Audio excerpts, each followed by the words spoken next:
Lo que pretende esta charla es plantear algunas de las preguntas que cuando empiezas a estudiar el bienestar animal te las vas a topar, ¿no? Te vas a tropezar con eso. Yo soy bióloga, además soy ecoinmunóloga. Ahora sé que el enfoque que hemos estado abordando más bien es de ecoinmunología, que se vincula con ecofisiología, por supuesto. Desde un inicio, el corazón de esas investigaciones fueron la capacidad de los organismos de mantener su homeostasis. Entonces, son preguntas que yo creo que te topas, ¿no? Y que es necesario tenerlas claras. También te topas con cuestionamientos como este, ¿no?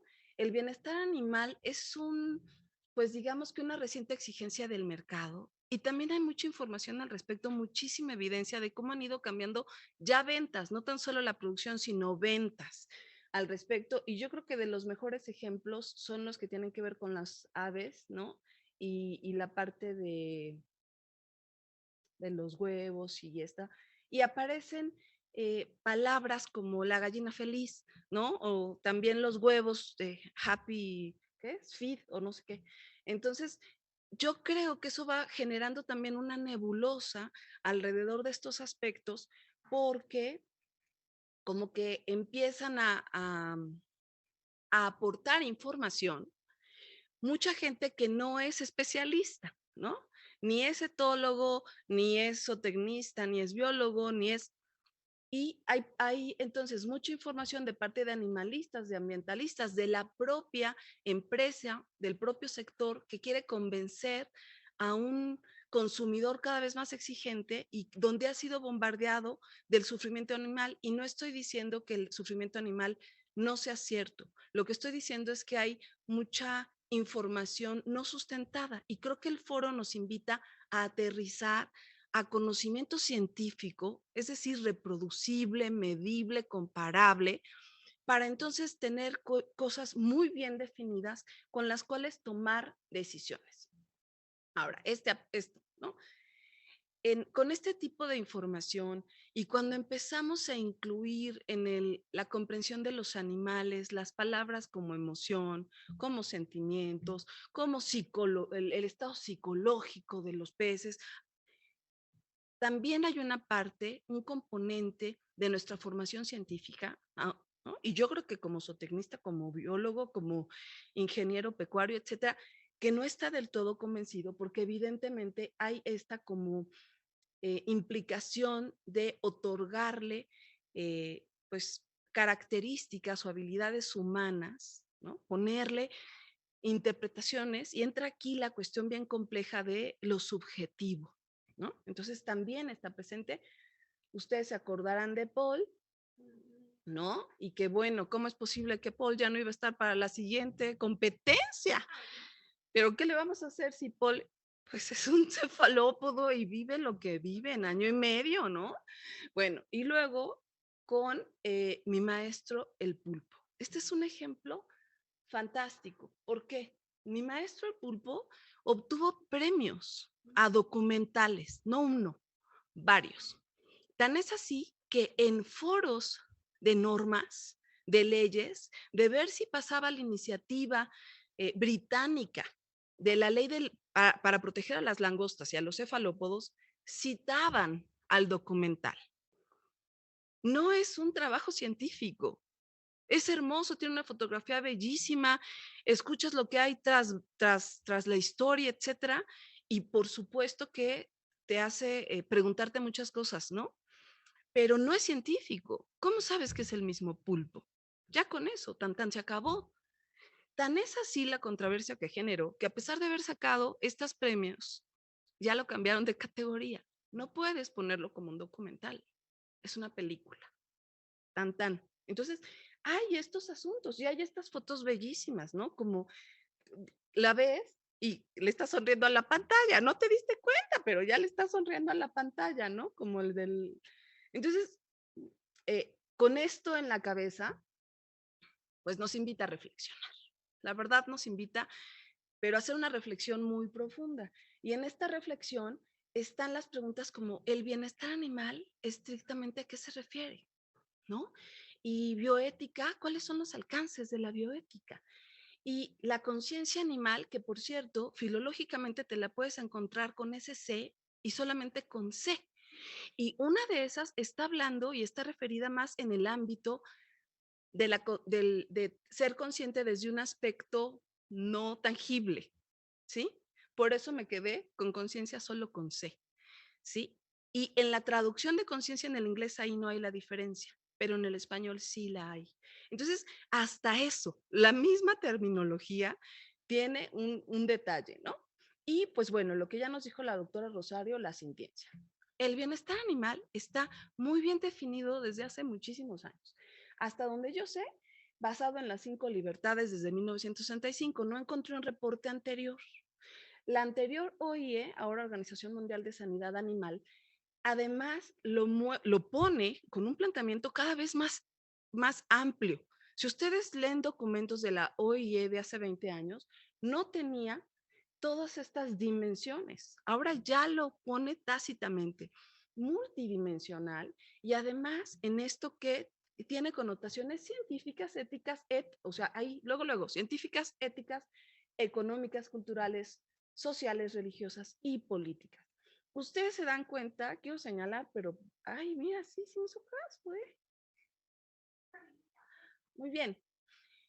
Si se dan cuenta, aquí ya lo tienen mucho más estructurado, ¿no? La OIE y sus esquemas, si tú quieres ver sobre organismos vertebrados, sobre aves, etcétera, ya tienen muchas cosas muy bien definidas, tanto del manejo como de otras cuestiones, ¿no? Que tienen que ver con sufrimiento, con matanza, con ya normas también, en fin. Cuando te pasas a los peces, entonces, ¿qué habla?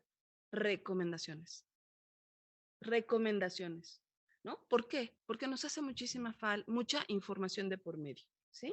Ahora, estas 5 libertades ya han sido también mencionadas más allá de estas libertades, hablando de los 5 dominios en las 3 áreas, o sea, de no sed y no dolor y no heridas y no enfermedades y no sufrimiento, ¿no? Ya pasaron aquí a un ámbito que nos es mucho más familiar y que nadie tendríamos resistencia, nutrición, ambiente físico, salud, intercambio de comportamiento y ¡pum! Estados mentales, que es de lo que nos está hablando Rosario. Y luego aquí, en las 3 áreas también, que en el centro se encuentra ¿qué? La homeostasis, esta capacidad adaptativa de responder correctamente al ambiente y de mantener, es decir, reproducirse, que se sigan fijando esas características en la próxima población, sea una población en cautiverio o sea una población silvestre. Y por supuesto, en esta reflexión de las 5 libertades, también se habla de la calidad de vida y aquí es donde las cosas empiezan a ponerse con una serie de terminologías en donde podemos tener cada uno un concepto muy particular, ¿no? Dignidad de esa vida, en fin. Muy bien.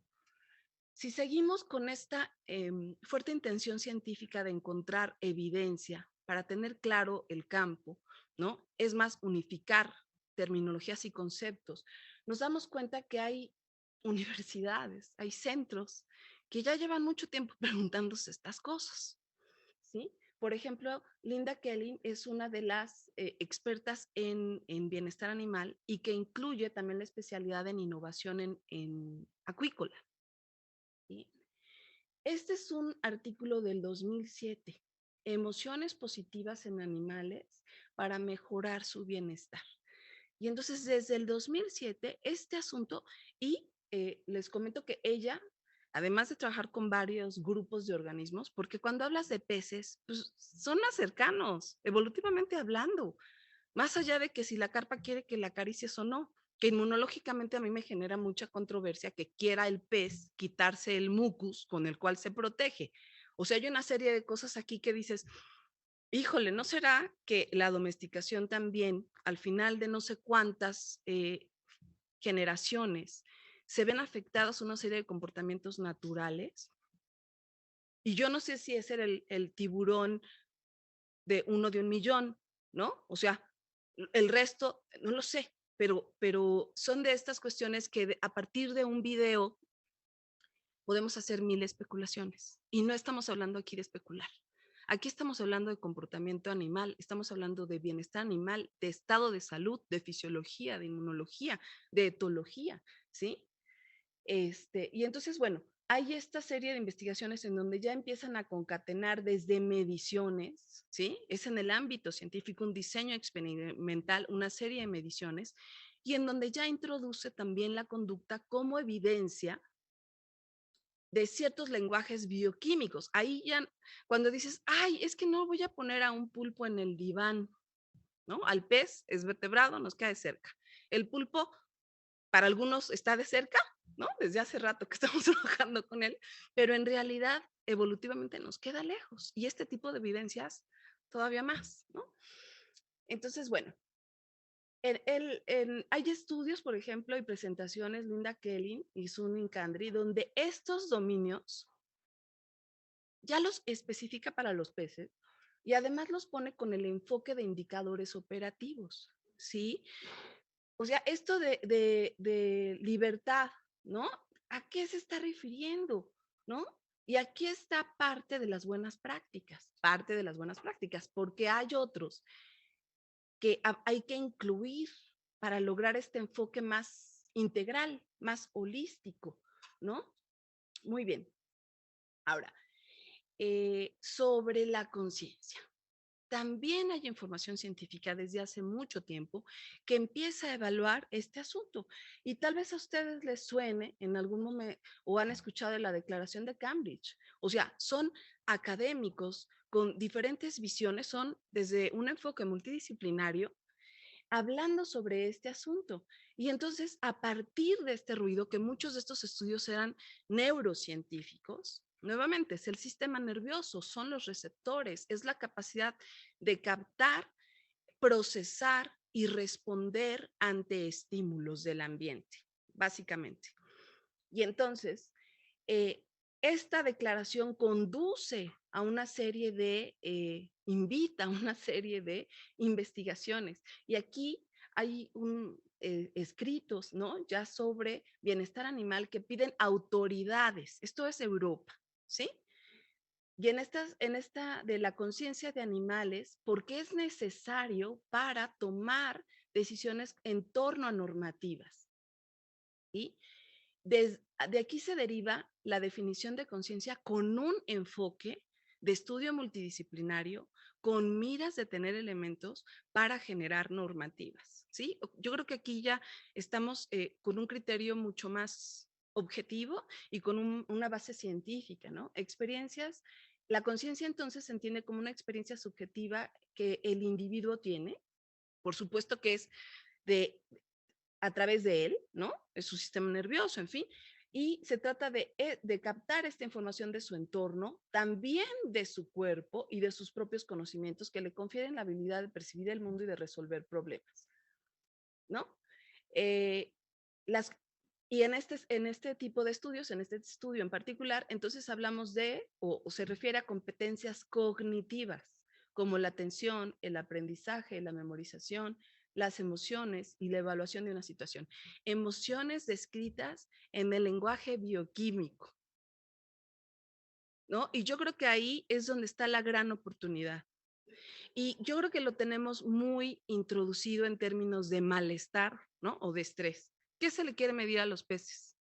Cortisol. ¿Qué se le ha querido medir a los pulpos? Cortisol también, o catecolaminas, o adrenalina, ¿no? Dependiendo cuál es el estímulo negativo. Pero también está el enfoque del bienestar. ¿Cuáles son las señales de sí, de emociones positivas, ¿no?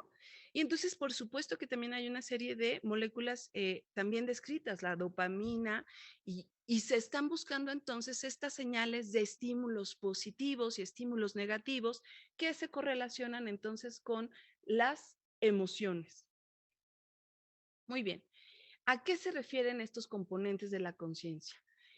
¿Y por qué se habla de las emociones? Porque existen estas evidencias del lenguaje bioquímico que se validan a partir de medición, por ejemplo, de cortisol y de otras mediciones que tienen relación con el comportamiento. Y aquí entra, por ejemplo, la metacognición, que es la capacidad de evaluar el propio conocimiento. ¿Y cómo es que han evaluado esto? Cuando ven un comportamiento en grupo, y los animales se coordinan para que tengan diferente participación, por ejemplo, en la emboscada de los lobos, en la emboscada de las ballenas, ¿no? Cuando uno está en el centro y los demás van haciendo una cortina de burbujas. Eh, y entonces empiezan a aparecer los ejemplos de vertebrados, ¿no? ¿Qué pasa con los invertebrados? ¿No? Yo creo que es una pregunta constante. Si el bienestar en vertebrados ha sido complejo, llevarlo a la praxis, integrarlo en los programas formativos, integrarlo en los saberes de los académicos y que se transmitan a los estudiantes. Imagínense si esto ha pasado con vertebrados, porque al final de cuentas los peces son vertebrados. ¿Qué pasa entonces con los invertebrados? ¿No? Pues hay mucho por contestar. Esta fotografía deriva de este estudio, ¿no? De la conciencia de los animales y habla de la percepción del tiempo. Cuando nos dices percepción del tiempo, un biólogo dices, claro, por supuesto, es una ventaja adaptativa. Para un biólogo es una ventaja adaptativa porque aumenta tus posibilidades de sobrevivencia, ¿sí? Se demuestra que es una ventaja adaptativa porque te genera mayor grado de ¿cómo se llama? Adecuación, mayor número de descendencia. Pero esto del concepto del tiempo, también desde el punto de vista biológico, forma parte de un complejo sistema dentro de la parte más primitiva del sistema nervioso. O sea, se ha observado en organismos unicelulares que anticipan ciertas condiciones que tienen que ver con ciclos circadianos. No porque me estoy apresurando, porque yo estoy aquí bien puesta, la Oglena, sino porque hay un reloj biológico que está controlado por un lenguaje bioquímico y que los ciclos circadianos, es decir, son endógenos y que tienen compás, se activan con ritmos externos. Vivir en el planeta, ¿no? Para muchas de las especies, les permite anticipar el invierno y empezar el cambio del pelaje en los lobos antes de que llegue, porque tener el pelo más grueso es una ventaja adaptativa y no hay una emoción de por medio, ¿sí? Sino un proceso adaptativo. Ahora, esto está hablando no del cambio de pelaje, está hablando de que este animal esconde plátanos verdes, ¿sí? Y que en un momento dado regresa a buscarlo y que cuando regresa a buscarlo ya no están verdes, están amarillos. O sea, no es esta parte de tu cuerpo que responde al invierno y que entonces cambia tu fotoperiodo. Y tú no tienes una cuestión de pensamiento lógico en ya viene el invierno para, ¿no? No estoy diciendo que los lobos tienen un pensamiento cognitivo y consciente desde el punto de vista de la prueba del espejo para cambiar el pelaje. ¿Sí? Pero este tipo de estudios, la pregunta es si hay además una conciencia sobre el paso del tiempo de tal manera que permita guardar plátanos verdes e ir a buscarlos cuando son amarillos. Empiezan a haber preguntas sobre las premisas. ¿Cuáles premisas? Estas que ya han sido muy abordadas, muy estudiadas desde el enfoque adaptativo, ¿no? Lo biológico, etcétera, y las otras premisas que tienen que ver con cuestiones de metacognición, con cuestiones de emociones complejas relacionadas con sistemas nerviosos altamente desarrollados porque tienen las estructuras para percibir una serie de estímulos. Entonces, bueno, eh, también eh, los autores concluyen, ¿no? Hace falta. Hay información fragmentada, hace falta, no tenemos todavía información de muchos grupos ni de muchos organismos y habrá que encontrar estos diseños que sigan el enfoque científico que permitan generar nuevas hipótesis, ¿no? Con la, ¿cómo se dice? La rigurosidad que se requiere, ¿sí? Bueno, y entonces, hace falta, ¿no? Mayor conocimiento, hace falta tener más elementos para describir y unificar criterios en términos del estado mental de los animales, para entonces mejorar el bienestar en los sistemas de producción e impulsar la reflexión ética sobre los animales en estos mismos producciones, ¿no? En estas mismas actividades. Y aquí es donde se empieza a mezclar, quieras o no, la parte de bienestar con la parte bioética. De hecho, hay frases, hay escritos, hay juramentos, ¿no? Pero ahorita les hablo juramentos hipocráticos, ¿no? En las universidades, en donde mezclan o relacionan estos términos. La ética es una rama de la filosofía que requiere reflexión. No me estoy refiriendo, y los autores no se están refiriendo a la parte de la moral, ¿no? La moral no es una ciencia, no requiere reflexión, se refiere a lo bueno y lo malo desde el punto de vista moral. La cuestión moral ha cambiado con los tiempos, con las culturas. Actualmente puede ser muy diferente lo que es moralmente aceptable aquí a lo que es moralmente aceptable, no sé, en Afganistán, por no ir más lejos, ¿no? Entonces, no es desde un enfoque moralista. La bioética es un campo del conocimiento en el que confluyen las ciencias biológicas con las sociales y las humanidades, ya que trata de la ética aplicada a temas relevantes como los seres vivos, el hábitat, ¿no? Y la alimentación. Y cuando llegamos a la alimentación, entonces está el punto de la producción animal.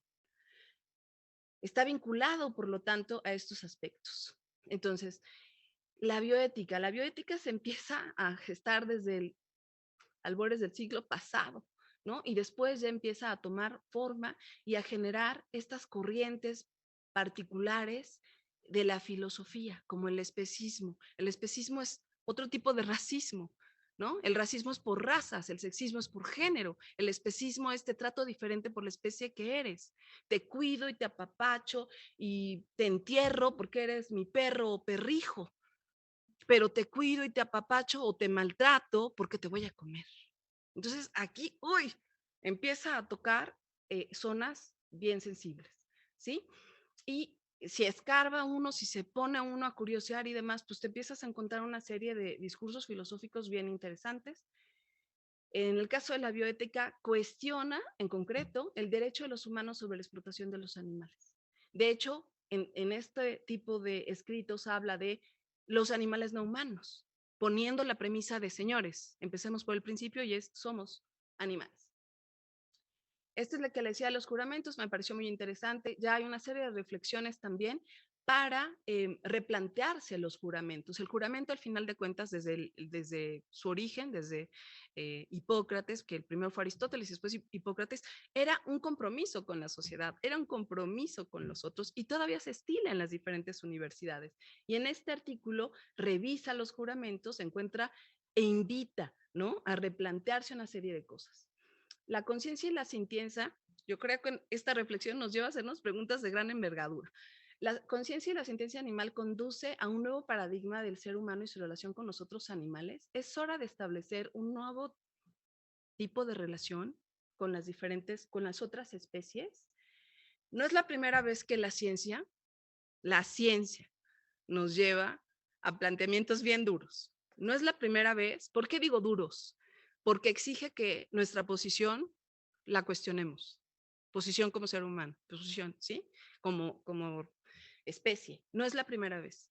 Y me gusta mucho el ejemplo de Darwin, cuando él acercó los humanos a los monos o los monos a los humanos, o llámenlo como quiera, y entonces hubo muchísima reticencia porque eso cambiaba la postura de verte a ti mismo, ¿no?